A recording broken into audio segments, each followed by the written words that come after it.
Hello everyone, welcome back to the channel.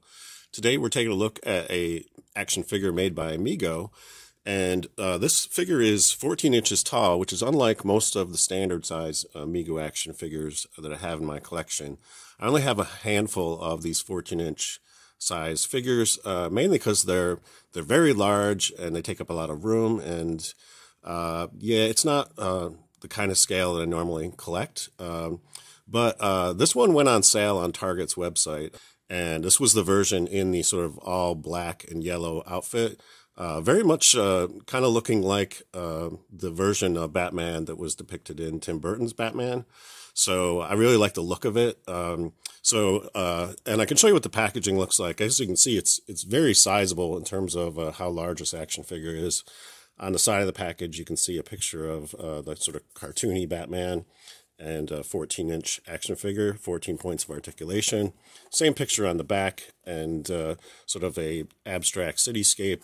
There's also the standard write-up on Marty Abrams that appears on almost all the new Mego packaging.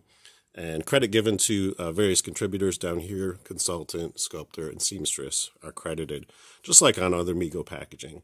So that's very cool, and you know, I think it looks great in the package, but I am anxious to get this out of the package so we can go over the articulation and talk a little bit about some of the details of this. So stay tuned. Okay, so here we have Batman out of the package now, and I gotta say, this figure is very imposing, just in terms of the scale and the weight of it. It's actually pretty hefty in terms of how heavy this is, and the cape is massive too. It has sort of like this stitching that allows it to look sort of you know, articulated like a bat wing. So, and it hangs very low on him. So yeah, they didn't skimp on the cape at all. And in terms of the detailing, there's not a ton of detailing on this belt. I'm a little disappointed that there isn't quite a bit more in terms of these pouches and so forth, but I do love the way this bat logo looks on his chest. And in terms of the head sculpt, I think they did a really good job in terms of the look of it with those sort of just white eyes, and in terms of the sculpting and everything, looks really good. He also comes with an accessory. As you can see, there's this grappling hook. I'm a little disappointed they didn't include a string to go with it, though, but it wouldn't be too difficult to add that on as a way to sort of make this a little more complete. And also, he's able to hold it in his hand. I did notice that the fingers and thumb are actually attached, so you don't get any flexibility in terms of being able to, you know, extend out the fingers of that gripping hand. It's pretty much stuck in this position. So that's kind of unfortunate. I sort of wish they had made that a little bit more flexible so you could actually, you know, do more with the hands. They do have these nice gauntlets on his wrists, though. I think they did pretty well on those. Those are just done in plastic. And in terms of the boots, these are done in sort of a rigid plastic. They're not rubbery at all. Interesting choices that were made on this, and I love the all black sort of outfit of this. Looks really cool. And in terms of articulation, there's just a single joint at the head. There isn't any back and forth or side to side. It's just one pivot point there. At the shoulder, he can extend out like that. Also gets back and forth movement like this. Single joint at the elbow. At the wrist, he gets back and forth movement like this, and also a pivot point there. At the waist, he can go side to side. He gets front and back movement as well, and also a pivot. So pretty good at the waist. At the hip, he can kick out, he can kick forward, kick back a little bit, and then there's a single joint at the knee.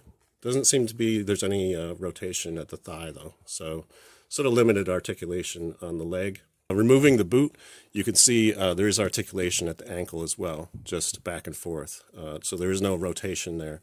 So you don't have the ability to sort of reposition the feet at all, because there's no articulation from side to side at the hip, the knee, or the ankle. So you're kind of stuck in terms of articulation on the legs. So yeah, I'm a little disappointed in the articulation. I think they could have done a little bit more, but my understanding is that they have upgraded the articulation on the 14-inch figures that are newer. So and I do have some of the newer figures, so we're going to do some comparisons when I get those out of the package. We can see, what they've done in terms of upgrading the articulation on these 14 inchers. So in terms of size comparison, let me show you to compare the scale with my 8-inch Batman. So this is the normal size Mego figure, and you can see how small he is by comparison to this 14-inch figure. So yeah, if you're looking for something much more imposing as an action figure, I do recommend this 14-inch scale because it is, quite a bit bigger than the standard size Mego figure. And in terms of comparison to a 12-inch G.I. Joe, I have my Land Adventurer figure here, and as you can see, he barely even comes up to Batman's shoulder. So yeah, quite a bit of an imposing figure. And again, I don't know how many of these 14-inch figures I'm going to end up collecting. They do take up a lot of room, and they're not really in scale with a lot of my other ones. But I have collected some of the monsters because, say like Frankenstein should be taller, if he's going to come into 1/6 scale. So I bought the Frankenstein figure, and I also bought Creature from the Black Lagoon. Again, because he's a monster, he can stand much taller than G.I. Joe. So, and I also purchased the Star Trek Gorn figure. So again, sort of a monstrous creature. So it actually makes sense to have those monster figures be in a larger scale than, say a 12-inch G.I. Joe. So I think those are going to work in terms of my collection. Whereas this one, what I might end up doing is I might end up upgrading the body on this and actually making it to scale with my 12-inch figures, because I have some well-articulated 12-inch bodies that I might be able to swap the head onto and actually upgrade the articulation. But we'll save that project for another day. And for now, very happy with this. And again, it didn't really cost me too much.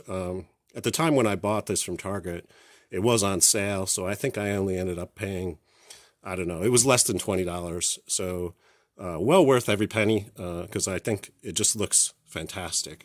Another great depiction of Batman for my collection. That's all I have for you today. If you enjoyed this video, please give it a thumbs up. And if you'd like to see more reviews of Batman action figures in the future, think about subscribing to the channel because I will be covering more of this kind of stuff in future videos. Until next time, I hope you're having a great day, and thanks for watching.